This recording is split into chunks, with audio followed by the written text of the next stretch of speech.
সালের মার্চ মাস কাঠমান্ডু ৩৫ বছর বয়সের এক র্যাপার ইঞ্জিনিয়ার শপথ নিতেছে প্রাইম মিনিস্টার হিসেবে। বালেন্দ্র শাহ, সবাই জানে বালেন নামে। তার দল রাষ্ট্রীয় স্বতন্ত্র পার্টির বয়স মাত্র ৪ বছর। ২৭৫টা আসনে পার্লামেন্টে ১৮২টা আসন পাইছে। ভূমিধ্বস বিজয়।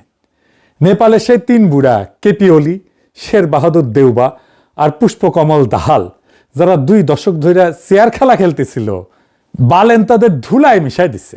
ওলিকে তার নিজের সিটে হারাইছে ৫০,০০০ ভোটের ব্যবধানে। এবার আসেন ঢাকায়। ফেব্রুয়ারি ২৬ শপথ নিতেছে তারেক রহমান। এই লোক দেশে ছিল না ১৭ বছর।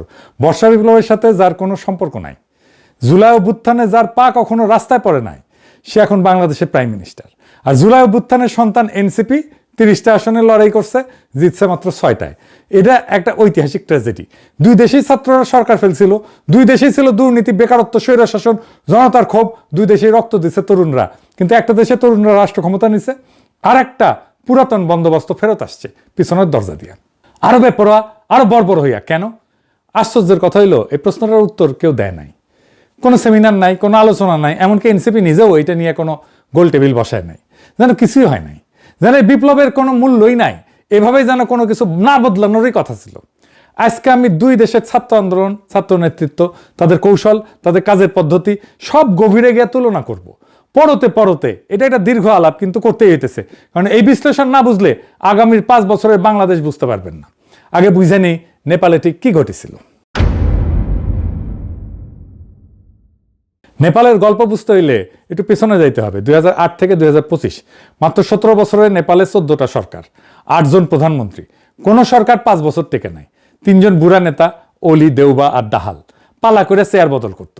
জনগণের কাছে কোনো জবাবদিহিতা নেই। সেই দেশের 20% বেশি তরুণ বেকার। প্রত্যেক দিন হাজার হাজার নেপালি দেশ ছাড়তেছে লেবার ভিসায়, মালয়েশিয়া, কাতার, আমিরাতে যায় শ্রম বেচতে। আর সেই সময় এই 3 বুড়ার ছেলেমেয়েরা কি করতেছিল? ইনস্টাগ্রামে বিলাসী জীবনের ছবি দিতেছিল। দুবাইয়ের ছুটি, লন্ডনে কেনাকাটা, দামি গাড়ি, প্রাইভেট জেট। তরুণরা একদিন এটা দেখতে দেখতে হ্যাশট্যাগ বানাইলো নেপো বেবিজ, মানে হইতেছে স্বজন পোষণের বেবি, শিশু। নেতার আন্ডা বাচ্চা, যার কোনো যোগ্যতা নাই, শুধু বাপের পরিচয় কোটিপতি, বাপের দোয়ারি পাবলিক আর কি। এইটা সাধারণ ঘটনা মনে হইতেছে না, এটা একটা রাজনৈতিক বিস্ফোরণের বারুদ। বাংলাদেশের হাসিনার বলা রাজাকারের বাচ্চারা যেমন একটা সিম্বলিক মোমেন্ট ছিল, নেপো বেবিজও ঠিক তেমনই। তারপর 4 সেপ্টেম্বর 2025 ওলি সরকার 26টা সোশ্যাল মিডিয়া প্ল্যাটফর্ম ব্যান করে দিল। Facebook, YouTube, WhatsApp, TikTok, Instagram সব কি সাফাই দিল? বললো এরা নতুন ডিজিটাল লাইনে রেজিস্ট্রেশন করে নাই। হ্যাঁ, আসল কারণ হইল এই নেপো বেবিস ট্রেন্ডটা এমন ভাইরাল হইতেছিল, দুর্নীতি এক্সপোজ হইতেছিল, আইডার পাইডা উঠতেছিল না। ট্র্যাডিশনাল মিডিয়া তো ম্যানেজ করা যায়, মালিকরে ফোন দেওয়া যায়। লাখ লাখ তরুণের ফেসবুক পোস্ট কেমনে এটা ম্যানেজ করবে? সেটা কন্ট্রোল করার উপায় নাই। তাই ব্যানের আসল টার্গেট ছিল তরুণদের অর্গানাইজিং ক্যাপাসিটিকে ধ্বংস করে দেওয়া। শুধু তথ্য আটকানো না, একসাথে জড়ো হওয়ার প্ল্যাটফর্মটাই কেড়ে নেওয়া। এটা ছিল ওলির সবচেয়ে বড় ভুল। কারণ তরুণরা সোশ্যাল মিডিয়া ছাড়াই রাস্তায় নেমে আসছে। মৈতীঘর, মান্ডালায়, সংসদ ভবনের সামনে লাখ লাখ মানুষ, পুলিশ গুলি চালাইছে, ৭৭ জন শহীদ হয়েছে, কম না? আন্দোলন থামে নাই। 9 সেপ্টেম্বর ওলি পদত্যাগ করছে, মন্ত্রীরা পলাইছে, ছাত্ররা মন্দিরের জাঙ্গিয়া পর্যন্ত খুলে নিছে পলাইতে গিয়া, মারছে, পিটাইছে। এখানে নেপালের প্রথম অসাধারণ কাজটা ঘটছে। আমরা ধরার আগে হাসিনা তার মন্ত্রীরা পলাইছে, যারা দেশে ছিল তাদের প্রোটেকশন দিছে ওয়াকারানন্দ পৌবাদ, ক্যান্টনমেন্টে আশ্রয় দিয়া। তারপর তাদের নিরাপদে পার করিয়া দিছে, নিরাপদে দেশ ছেড়ে চলে গেছে। সেনাপ্রধান ডাকছে পলিটিক্যাল পার্টিদেরকে, পলিটিক্যাল পার্টিগুলো ড্যাং ড্যাং করতে করতে বাসে চাইপে গেছে ক্যান্টনমেন্টে। কিন্তু নেপালের সেনাবাহিনী কি করলো?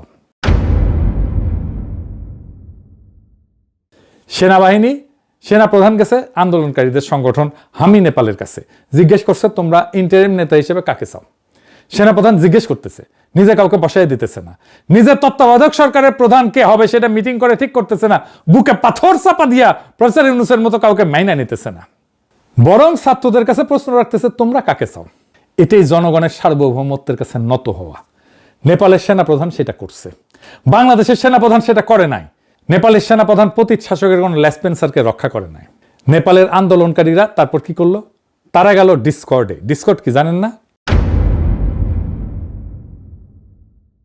এইটা একটা অনলাইন প্ল্যাটফর্ম, কিন্তু হোয়াটসঅ্যাপ গ্রুপের মতো না আর কি। এখানে হাজার হাজার মানুষ একসাথে আলাদা আলাদা চ্যানেল করে আলোচনা করতে পারে, তর্ক করতে পারে, ভোট দিতে পারে। নেপালের আন্দোলনকারীদের একটা ডিসকর্ড সার্ভার ছিল, সেইখানে 1 লাখের বেশি সদস্য ছিল, সেখানে 10,000-এর বেশি মানুষ নাম প্রপোজাল নিয়ে তর্ক কইরা সাব চ্যানেলে বিভক্ত হয়ে প্রত্যেকটা প্রার্থীর ব্যাকগ্রাউন্ড যাচাই করলো, ফ্যাক্ট চেক করলো, আলোচনা করলো, তারপরে ভোটাভুটি। 7,713 ভোট পড়লো। সুশীলা কার্কি সাবেক প্রধান বিচারপতি পাইল 3,833 ভোট, 50% ভোট। 12 সেপ্টেম্বর শপথ নিলেন। নেপালের ইতিহাসে প্রথম নারী সরকার প্রধান। এটা পৃথিবীর ইতিহাসে প্রথম ডিজিটাল ডেমোক্রেসি দিয়ে একটা দেশের ইন্টারিম লিডার নির্বাচিত হইতেছে। আর কার্কিকে দেওয়া হইল একটাই ম্যান্ডেট, 6 মাসে নির্বাচন করাও, আর কিছু না। কোনো সংস্কার কমিশন না, কোনো চার্টার না, কোনো গণভোট না, শুধু একটা কাজ, ডেলিভারির 5 মাস পরে 5ই মার্চ 2026 নির্বাচন হইল। ফলাফল ভূমিকম্প। বালেনের দল 182, নেপালি কংগ্রেস দেউবার দল 38, সিপিএন ইউএমএল ওলি 25, মাওবাদী বুড়াদাহাল 17। কাঠমান্ডু ভ্যালির 15টা আসনে 15টাই আরএসপি মানে তরুণরা। ওলি তার নিজের সিটে হারল। 35 বছরের বালেন নেপালের ইতিহাসের সবচেয়ে তরুণ প্রধানমন্ত্রী। এটা একটা সম্পূর্ণ রিপ্লেসমেন্ট, শুধু মুখ বদলানো না, পুরো জেনারেশন বদলানো। এখন আসেন বাংলাদেশে। বাংলাদেশে কি ঘটেছিল আর কি ঘটে নাই? বাংলাদেশেও তো বিস্ফোরণ হয়েছিল, আমরা সবাই জানি, আমরা সবাই তার পার্ট। ছোট ঘটনা ছিল না। 15 বছরের ফ্যাসিবাদী শাসন ছাত্ররা ভাঙা ফেলছিল, শত শত মানুষ জান দিছে। আবু সাইদ বুকসিতায় দাঁড়ানোর ছবিটা মনে আছে না? ওই একটা ছবি সারা দেশ কাঁপাই দিছিল। রংপুর থেকে চট্টগ্রাম, প্রাইভেট বিশ্ববিদ্যালয় থেকে গ্রামের কলেজ, একটাই কথা ছিল সবার মুখে, এই ব্যবস্থা মানি না, লাখো শহীদের রক্তে কেনা দেশটা কারো বাপের না। হাসিনা পলাইলো। 5 আগস্ট 2024 প্রফেসর ইউনূসকে অন্তর্বর্তী সরকারের প্রধান বানানো হইল। কমিশন বসলো, সরকার সংস্কারের কথা শুরু হইল। তারপর 1.5 বছর চুপ। অবশেষে 12 ফেব্রুয়ারি নির্বাচন হইল। ফলাফল আমরা জানি। যে এলাকাগুলোয় জুলাই আন্দোলনে আগুন সবচেয়ে বেশি ছুঁইছিল, রংপুর, রাজশাহী, খুলনা, সেইখানে জামাত এনসিপি জোট সুইপ করছে। আবু সাইদের রংপুরে প্রত্যেকটা আসন জোটের। ঢাকায় অবিশ্বাস্য ভালো করছে, এমনকি গুজব আছে তারেক রহমান নিজে ঢাকার তার সিটে হারছিল। পরে ইলেকশন ইঞ্জিনিয়ারিং দিয়ে জিতাই দেওয়া হয়েছে। এর মানে কি? মানে হইলো, যেখানে মানুষ বিপ্লবকে হৃদয়ে ছুঁইছে, সেখানে রক্তের দাগ এখনো শুকায় নাই। যেখানে রক্তের দাগ এখনো শুকায় নাই, সেখানে মানুষ পুরাতন দলকে রিজেক্ট করছে সরাসরি। তাইলে বাকি দেশ কেন পারে নাই? এইখানে আসল গল্পের শুরু। 6টা কারণ, প্রত্যেকটা স্ট্রাকচারাল, প্রত্যেকটা অ্যাভয়েড করা যাইতো, কিন্তু প্রত্যেকটাই ঘটছে। ছাত্রদের নানাভাবে এই কথা বলা হয়েছে, আমি আমার ভিডিওতে বলছি, বারবার বলছি, শোনে নাই। প্রথম কারণ কি ছিল? নেপালের আরএসপি গঠন হয়েছিল 2022 সালে, আন্দোলনের 3 বছর আগে। 2022-এর নির্বাচনে 4র্থ বৃহত্তম দল হিসেবে পার্লামেন্টে ঢুকে গেছিল, মন্ত্রিসভাতে ছিল কিছুদিন। আর বালেন শাহ 2022-এ স্বতন্ত্র প্রার্থী হিসেবে কাঠমান্ডুর মেয়র হয়েছিল 60,000 ভোটের ব্যবধানে। 3 বছর মেয়রগিরি করছে, দুর্নীতি কমাইছে, রাস্তা ঠিক করছে। কাঠমান্ডু শহর দৃশ্যমানভাবে বদলাই গেছে। মানুষ দেখছে এই লোক কথা বলে না, কাজ করে। 2025-এ জেনজি আন্দোলন হওয়ার সময় বালেনরে কিছু বানানো লাগে নাই, গাড়ি রেডি ছিল, শুধু চাবি ঘুরাইছে। ডিসেম্বর আরএসপিতে যোগ দিছে, রাতারাতি আন্দোলনের রাজনৈতিক মুখ হয়ে গেছে। এখন বাংলাদেশের গল্প শুনি। এনসিপি গঠন হলো ফেব্রুয়ারি 2025-এ, জুলাই বিপ্লবের 7 মাস পরে। নির্বাচনে 12 মাস আগে। কোনো নির্বাচনে অভিজ্ঞতা নাই, কোনো গভর্নেন্স ট্র্যাক রেকর্ড নাই, নাহিদের কোনো প্রশাসনিক অভিজ্ঞতা নাই, কারোই নেই, আসিফেরও নাই। মন্ত্রী যতদিন ছিল কোনো দৃশ্যমান আইকনিক সাকসেস নাই। ভোটার, প্রোটেস্ট হিরো আর গভর্নিং লিডারের মধ্যে পার্থক্য বোঝে। গাড়ি বানাইতে বানাইতে রেস শুরু হয়ে যাওয়ার মতো আর কি। আমি নিজে 6 আগস্ট থেকে বারবার বলছিলাম, বৈষম্য বিরোধী ছাত্র আন্দোলনকে একটা সাংগঠনিক কাঠামো দেন, দল বানান। এটা শুধু আমার কথা না, অনেকেই বলছে, আমাদের বন্ধুরা বলছে, সিনিয়র বুদ্ধিজীবীরা বলছে, কেউ শোনে নাই। কারণ তখন ছাত্রদের ইগো আকাশে, তারা বিপ্লব কইরা ফেলছে, হাসিনাকে হটায় ফেলছে, সরকারে বসছে। এরা আর কারোর সাথে পরামর্শ করবে কেন? অহংকার এমন জায়গায় পৌঁছাইছিল যে আমাদের বন্ধুদের মুখের উপর কইছিল, আপনারা এত বুঝেন, ক্ষমতায় যাইতে পারেন নাই কেন? তারপর তাদের সে আকাশ ভরা ইগো, আকাশ ভরা তারা হয়ে গেছে। এই অহংকার যে বিপ্লবকে হজম করছে, সেটা কেউ তখন বোঝে নাই, আজকেও বুঝছে কিনা জানি না। দ্বিতীয় কারণ হইতেছে সময়ের অঙ্ক। 6 মাস আর 18 মাস। নেপালে আন্দোলন থেকে নির্বাচন 6 মাস। মানুষের ক্ষোভ তখনও টাটকা, রক্ত শুকায় নাই, কেউ ভোলে নাই কে গুলি চালাইছিল। সেই রাগ সরাসরি ব্যালট বাক্সে গেছে। বাংলাদেশ আন্দোলন থেকে নির্বাচন 18 মাস। এই সময় কি হয়? মানুষের মনোযোগ সরে যায়, প্রফেসর ইউনূসের সরকারের কথা কেউ শোনে না। প্রত্যেকদিন একটার পর একটা আন্দোলন। বিএনপি নিজেই কত আন্দোলন করছে, সিটি কর্পোরেশনে তালা লাগাই দিছে, সেক্রেটারিতে আন্দোলন করছে, যমুনার সামনে প্রত্যেক দিন আল্লাহর ওয়াস্তে একটা করে বিক্ষোভ। একটা সিটি কর্পোরেশন যদি একদিন না চলে, আপনার নাগরিক সেবা চলবে?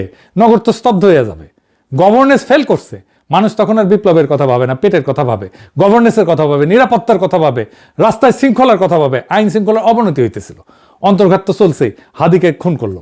আর এমন অনিশ্চয়তায় মানুষ একটা নিয়ম মানে, পরিচিত মন্দ বেছে নেয়, অচেনা ভালোকে বাঁচে না।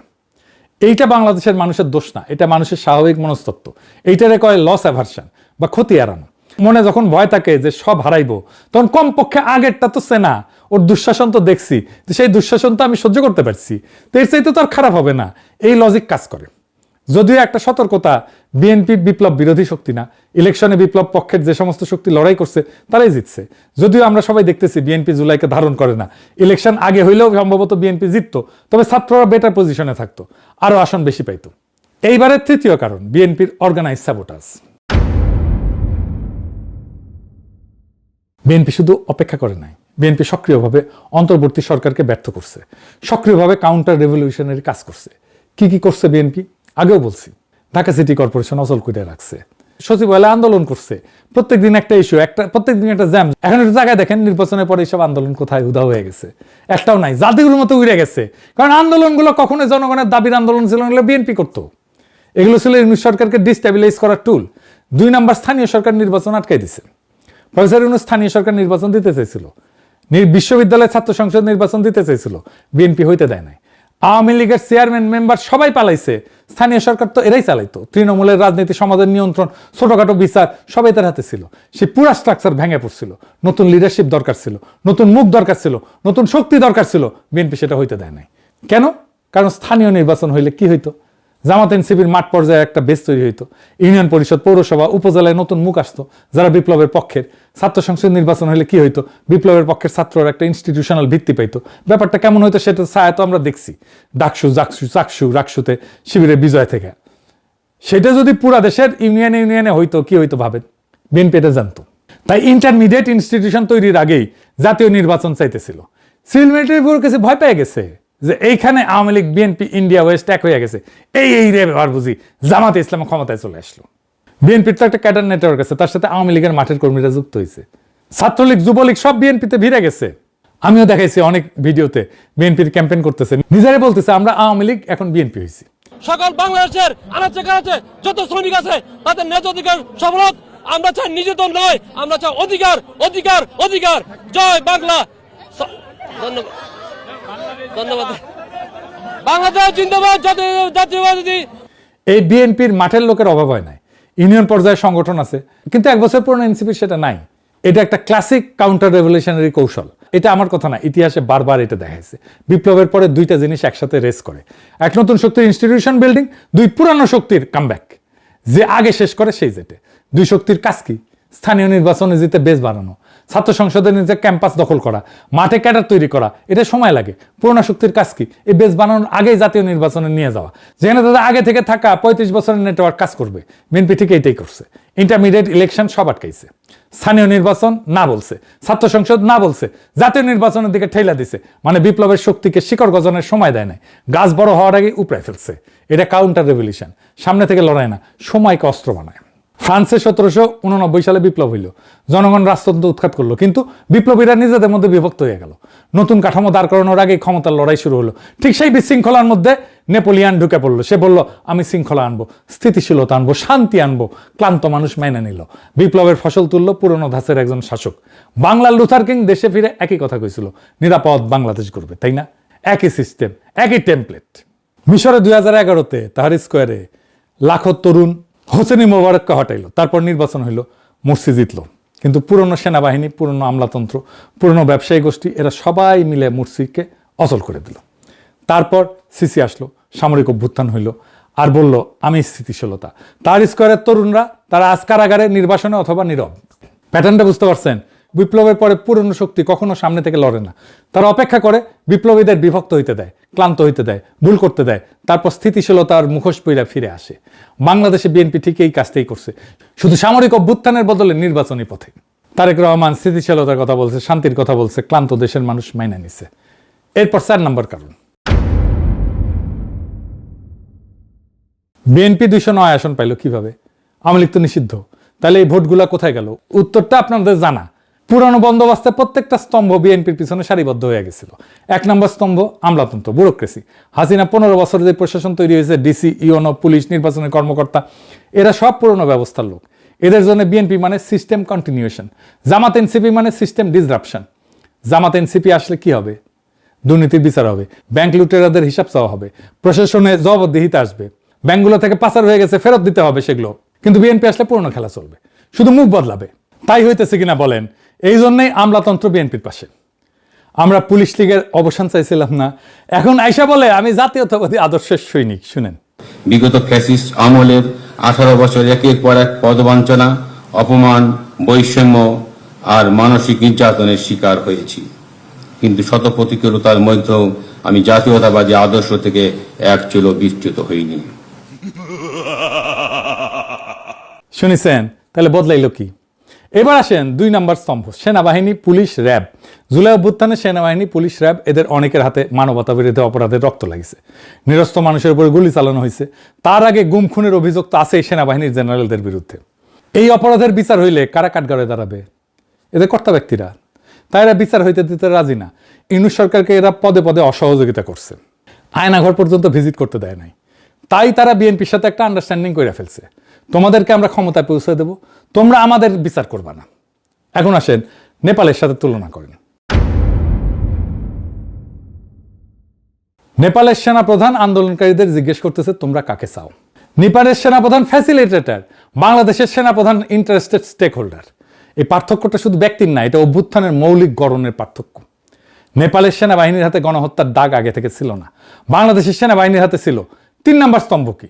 এলিট স্ট্যাবলিশমেন্ট, ব্যবসায়ী গোষ্ঠী, সুশীল সমাজের একাংশ, মিডিয়া, এমনকি ইউনূস সরকারের উপদেষ্টা পরিষদের অনেকে।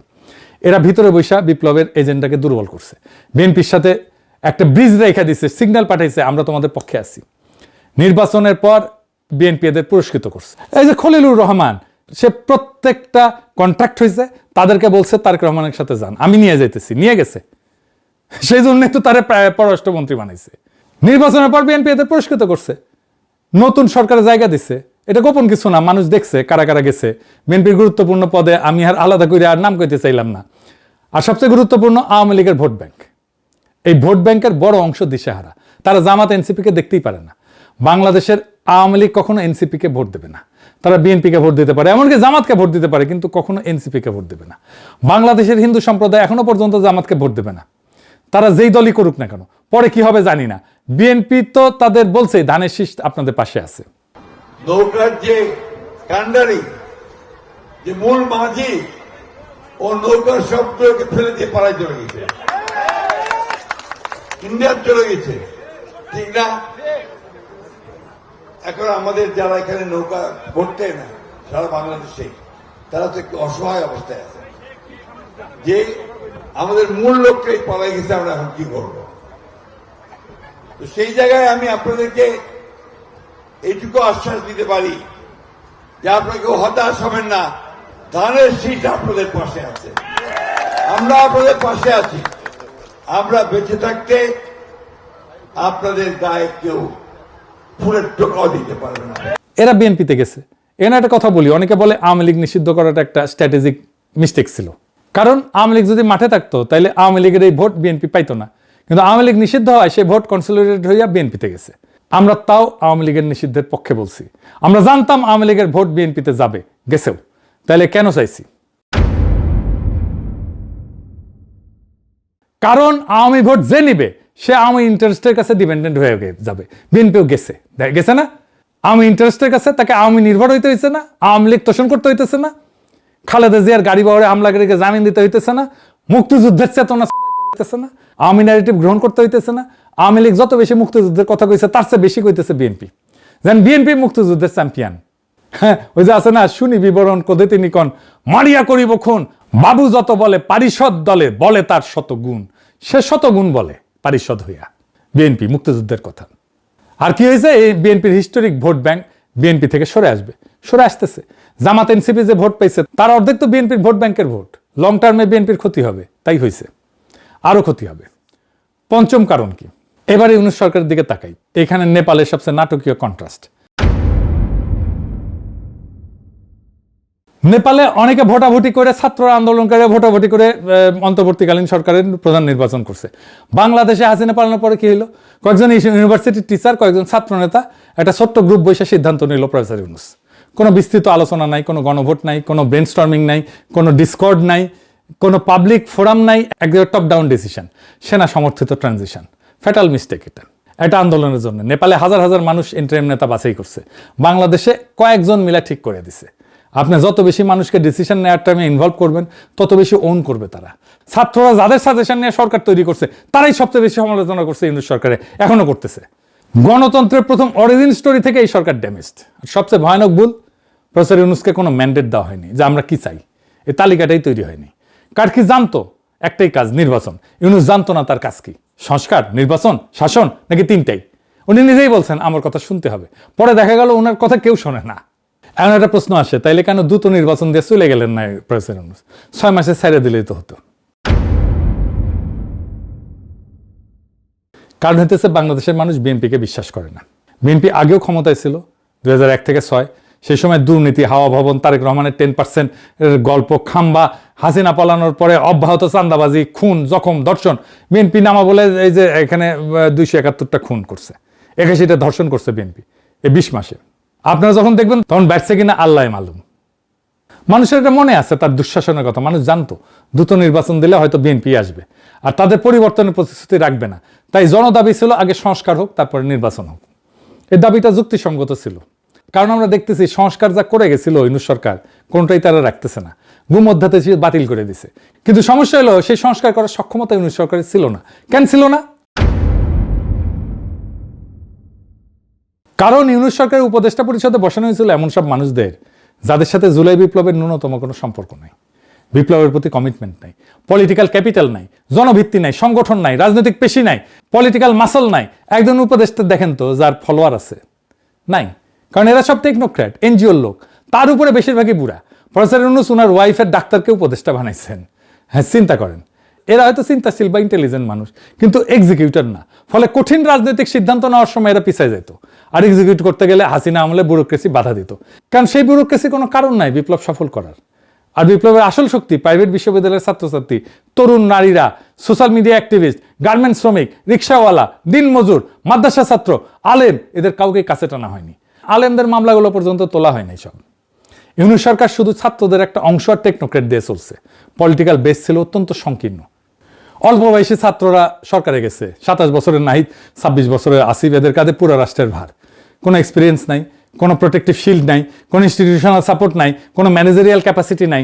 ছাত্রদের বাদ দেন, আমি আসিফ নজরুলকে শিখাইছি আইজেনহাওয়ার ম্যাট্রিক্স কি, কারণ উনি টাইম ম্যানেজমেন্ট করতে পারতেছিলেন না।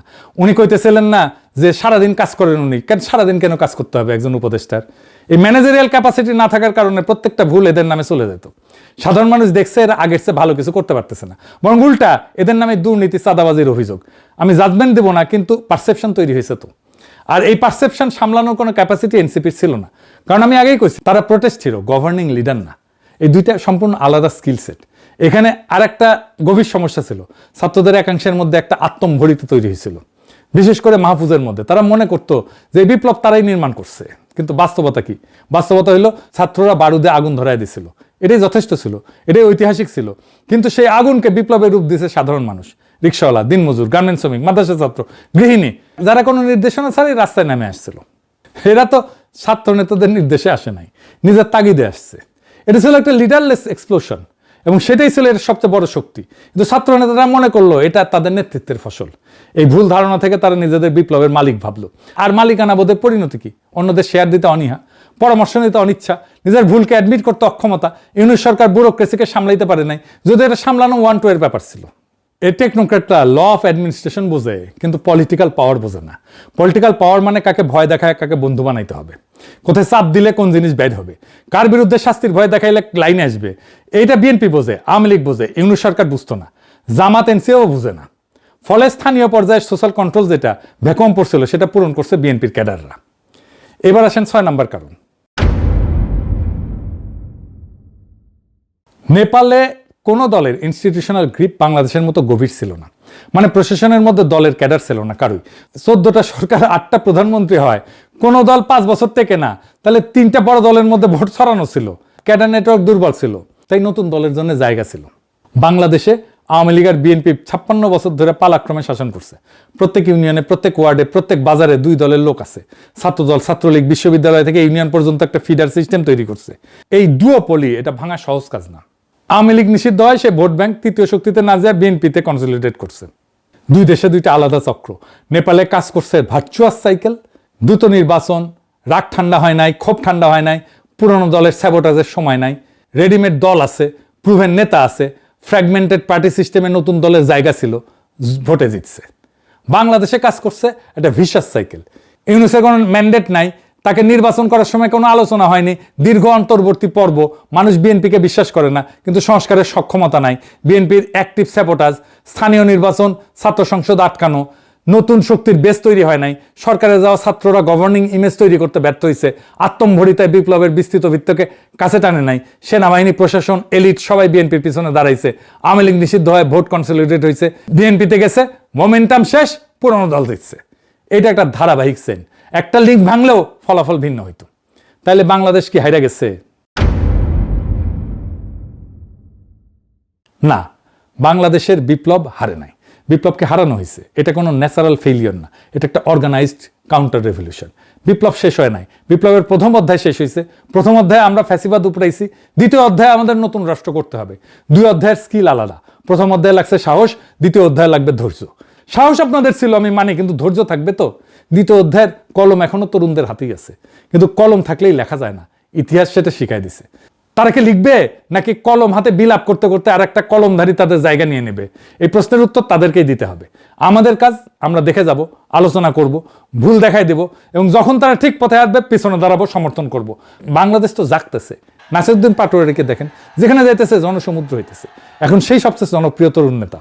মানুষ আসতেছে, ভরসা করার মতো নেতা চাইতেছে। তারা নাসিরউদ্দিন পাটোয়ারিকে পাইছে, পাইয়াই তারাকে আঁকড়ায় ধরতেছে। এইভাবেই যারা যাবে তাদেরকে আঁকড়ায় ধরবে। সারা বাংলাদেশকে জাগাইতে হবে এভাবেই। সেটাই আমাদের আজাদি, সেটাই আমাদের বিপ্লবের পূর্ণতা। ইনকিলাব জিন্দাবাদ।